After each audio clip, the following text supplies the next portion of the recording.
Well, bike's all done and put together. I've got a couple hundred miles on it, and it's everything's doing really well. The transmission's got 90 weight gear oil in it.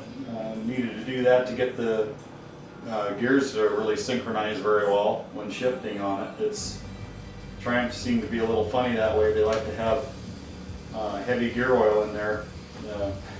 I guess that's the only real synchronization the gears have in the transmission. So, but like I say, I've been riding it around for a couple hundred miles now, and it's pretty well dialed in.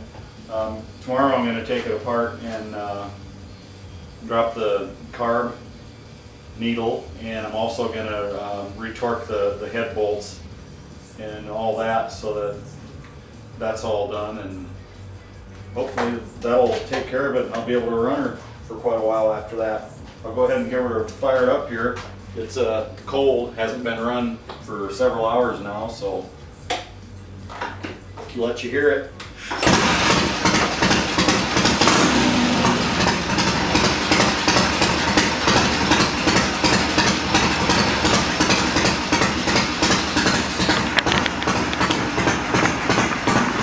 Just do a quick walk around with it here.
Well, that's it. Hopefully I'll be able to put a whole bunch of miles on her here this summer. We'll catch you later.